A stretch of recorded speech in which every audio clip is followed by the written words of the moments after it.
Selamat pagi Oma Opa, Bapak Ibu yang terkasih dalam Kristus. Kembali lagi bersama saya Gendon dan saat ini saya ditemani oleh teman saya Christine dan juga ada, silakan Romo. Romo Hadi, juga Oma Francisca dalam acara Oke, hari ini Orang Kudus hari ini. Pagi ini mungkin ada tema yang bisa dibicarakan apa? Iya, jadi pada hari ini kami akan mempelajari serta meneladahi kehidupan dari salah satu orang kudus, yaitu Santo Paus Yohanes ke-23. Ya. Mungkin ini pertanyaan pertama untuk Romo Hadi ya. Jadi siapa sih Santo Paus Yohanes ke-23 itu dan apa kira-kira yang bisa kita teladani? Selamat pagi para opa, oma, dan pisawan di rumah. Hari ini kita memperingati Santo Paus Yohanes ke-23 yang lahir tanggal 25 November 1881 di sebuah kota bernama Sotto il Monte dekat Bergamo, Italia. Pastor ini adalah orang yang sederhana. Namun, Tuhan telah memilihnya menggantikan Santo Petrus sebagai Paus ke-261. Dengan kesederhanaannya, dia mempunyai satu pandangan tentang kehidupan menggereja ke depan. Maka dia merasa bahwa ruangan itu panas. Maka dia mengatakan kita harus membuka jendela supaya ada udara segar. Dan kesegaran itu dilaksanakan melalui Konsili Vatikan kedua. Tahun 61, tidak sekitar 8 tahun. Dulu gereja mempunyai satu pandangan ya, yang berbunyi extra ecclesia nulla salus. Di luar gereja tidak ada keselamatan. Tetapi sekarang boleh dikatakan gereja-gereja dan juga agama tumbuh berkembang. Gereja Katolik tetap menjadi sebuah bangunan iman yang dibangun sejak zaman Yesus Kristus. Dilanjutkan oleh kepausan dan paus-paus. Dengan berbagai macam suasana dan situasi. Dan dia bisa melihat ke depan. Bagaimana generasi Katolik selanjutnya. Karena itu dia berpikir bahwa kita harus terbuka. Semua adalah saudara yang diciptakan oleh Tuhan. Yang punya telinga, mata, dan pikiran masing-masing. Tetapi tentu merupakan kesejajaran dan keseimbangan dalam hidup. Maka Konsili Vatikan kedua adalah konsili ekumenis yang ke-21. Tentu mengejutkan. Kenapa? Dengan lahirnya, dengan hadirnya konsili ini secara material keuangan terkuras. Tetapi untuk keutuhan institusi gereja, Paus Yohanes 23 yang dulu bernama Angelo Giuseppe Roncalli itu ya, telah membuahkan hasil bahwa dengan Konsili Vatikan kedua diharapkan dunia ini mengalami perdamaian. Maka ensiklik pertama adalah Pacem in Terris, damai di bumi. Itu juga ada Lumen Gentium, terang bangsa-bangsa.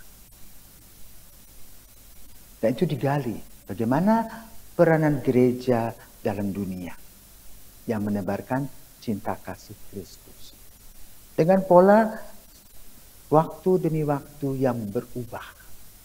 Maka kita juga harus mengubah paradigma kita tetap mempunyai konsep yang satu dan sama, yaitu 5 pilar gereja. 1, kerigma.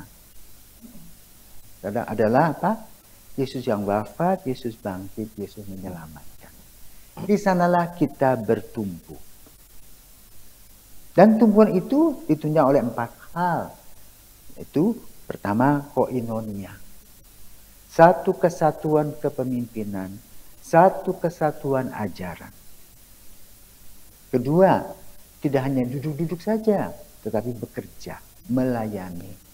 Itu yang disebut dengan diakonia. Dan dalam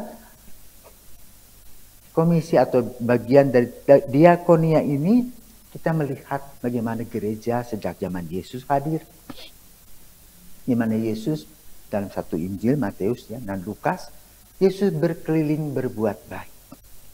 Mewartakan pelayanan. Dengan cara apa? Menyembuhkan. Maka lahirlah seksi kesehatan. Ya. Dan dalam gereja Katolik kemudian lahir klinik-klinik, rumah sakit, kemudian fakultas kedokteran, biomedis, dan seterusnya. Dari diakonia tentang kesehatan. Yang kedua, pendidikan mencerdaskan setiap pribadi. Maka lahirlah sekolah-sekolah Katolik. Dengan maksud apa? Supaya betul menggunakan akal budi yang sehat dan hati yang melahirkan keseimbangan. Yang ketiga adalah pastoralia. Maka lahirlah stasi, paroki, keuskupan, kepausan. Dan dipimpin oleh hierarki. Sesudah itu liturgia, puji-pujian. Maka ada misa, lahir sakramen-sakramen. Ya. Yang keempat adalah martiria, kesaksian hidup. Kita tidak boleh NATO, no action talk only, tetapi betul melaksanakan kesaksian dalam kehidupan nyata sehari-hari melalui martiria. Dan martiria yang lain adalah kesaksian sampai akhir hayat. Maka banyak orang yang dibunuh seperti Santo Petrus dan Paulus. Paulus dipenggal kepalanya, Petrus disalibkan dengan kepala ke bawah mengikuti Kristus. Itulah 5 pilar gereja yang dipertahankan. Demikian pula dalam Konsili Vatikan kedua. Hanya bagaimana caranya sekarang kita berkomunikasi dengan orang lain, bersahabat dengan orang lain dengan tujuan yang satu dan sama, yaitu apa? Mengikuti Kristus. Ya. Itulah yang diperjuangkan oleh Santo Paus Yohanes ke-23. Maka kemudian ketika dia wafat, melalui Paus Yohanes Paus kedua mulai mengumpulkan data, memasuki proses beatifikasi, dan pada tahun 2014 Paus Fransiskus mengangkatnya dalam kanonisasi menjadi Santo Yohanes ke-23. Itu sekedar. Ya, lalu bagaimana sifatnya? Badannya gemuk. Sepertinya kurang lincah. Tetapi hidupnya sederhana. Nah, justru dari kesederhanaan itu Tuhan menampilkan sesuatu yang indah bagi gereja. Ada tantangan-tantangan yang dia hadapi ketika dia menghimbau kehadiran para kardinal. Tetapi dia berjalan terus dalam doa-doanya.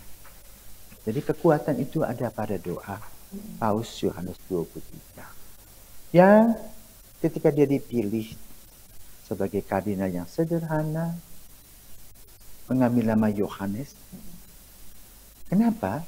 Karena Yohanes dalam Injil, pengarang Injil adalah orang yang bisa melihat ke depan. Ya? Karena itu kalau kita mempelajari Injil, ada 3 Injil, yaitu Injil Sinoptik, Matius, Markus, Lukas. Berbeda dengan Yohanes. Yohanes lompat melihat secara teologis siapakah Yesus. Maka Yohanes 23 ini boleh katakan terinspirasi dari sosok Yohanes yang bisa melihat ke depan secara jauh dengan intuisi yang luar biasa. Ya, dan itu mempengaruhi perdamaian dunia. Itulah kira-kira cerita dan kisah Santo Paus Yohanes 23. Luar biasa sekali ya. Cerita dari kisah di balik Santo Paus Yohanes ke-23.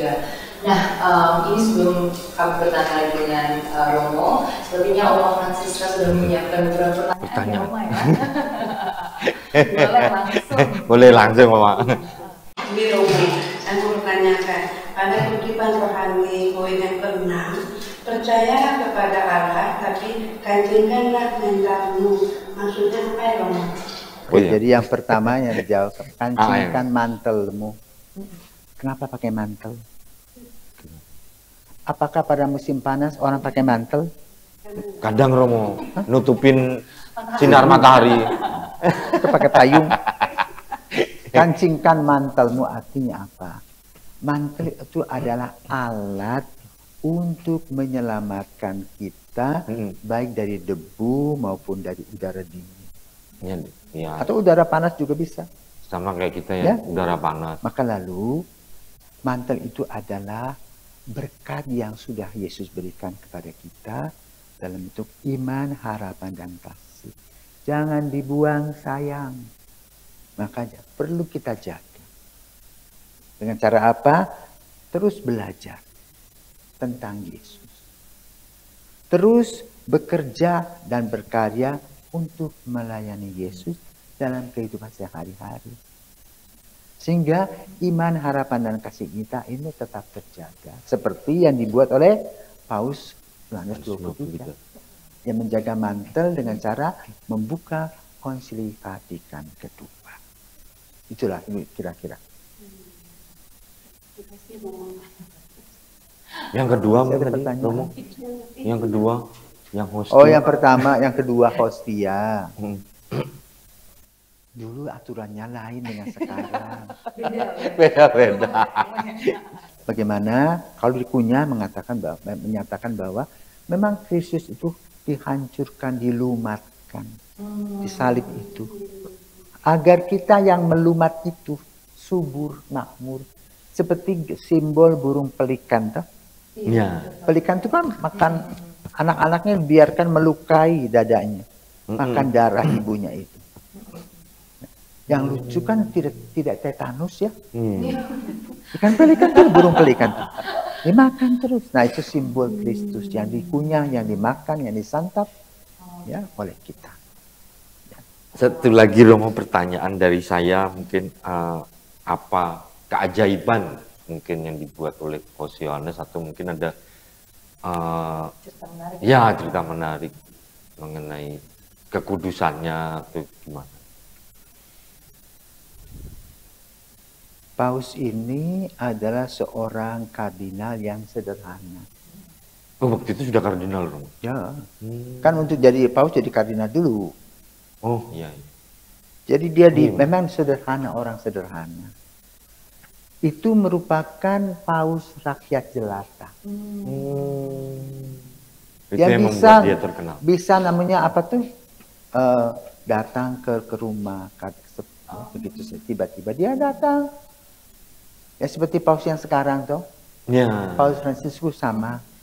Tiba-tiba pastornya ditelepon, saya mau datang. Kamu katanya saya dengar komuni pertama. Iya. Datang dia.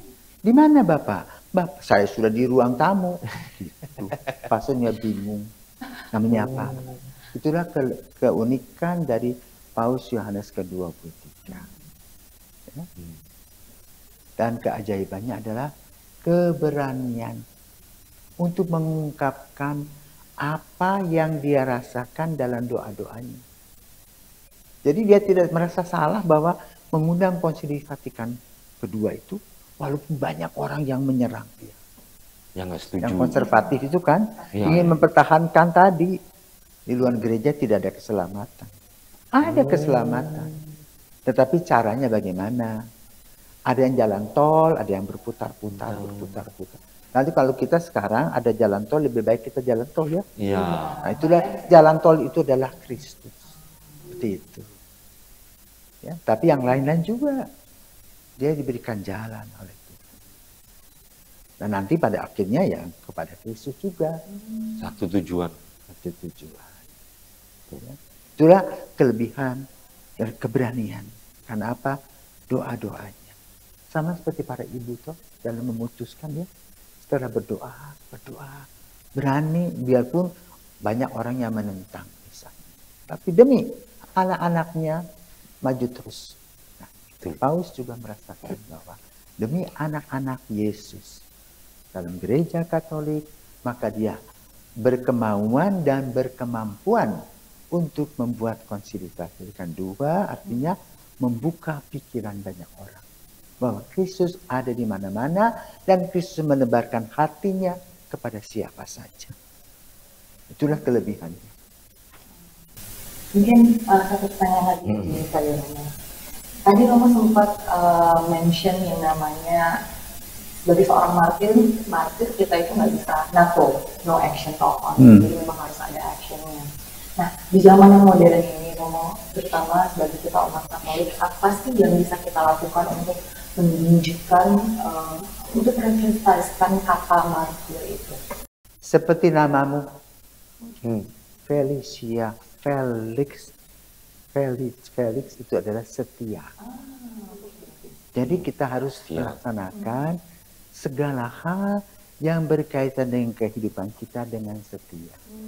Beriman dengan setia, berkarya dengan setia dan tekun. Juga untuk mulut kita juga harus setia. Ya, setelah kita membaca kitab suci, kemudian kita melakukan hal-hal yang berkaitan dengan kasih Tuhan. Oke, sebelum kita menutup acara pada hari ini, kami silakan Romo berdoa. Marilah kita berdoa dalam nama Bapa dan Putra dan Roh Kudus. Amin. Bapa, selamat pagi. Pagi ini kami mengucap syukur kepadamu karena kami boleh memperingati Santo Yohanes ke-23, Paus yang ke-261, yang kau tunjuk untuk membuka Konsili Vatikan kedua agar dunia tetap damai, bertumbuh dan berkembang di dalam Engkau. Konsili yang dilaksanakan bertahun-tahun menghasilkan hal-hal yang luar biasa, Lumen Gentium, Pacem Interis, dan banyak lagi. Sehingga memberikan warna-warni dalam kehidupan kami sebagai gereja Katolik yang satu, kudus dan apostolik. Maka kami mohon berkat-Mu Tuhan untuk perjalanan kami selanjutnya agar kami boleh melaksanakan tugas-tugas pelayanan dan doa-doa kami sebagaimana telah dilakukan oleh Paus Yohanes 23. Ini semua ya Bapa kami persembahkan melalui Yesus Kristus Putra-Mu dan pengantara kami kini dan sepanjang masa. Amin. Tuhan bersamamu Dan bersama roh. Semoga kita diberkati Maha Kuasa, Bapa dan Putra dan Roh Kudus. Amin. Amin. Terima kasih Romo, terima kasih Oma. Baik, dengan ini berakhir pula episode kita hari ini. Jangan lupa di like, komen, dan subscribe di akun Societas Santa Clara. Dan nantikan episode lainnya di acara Oke, hari ini, Orang Kudus hari ini.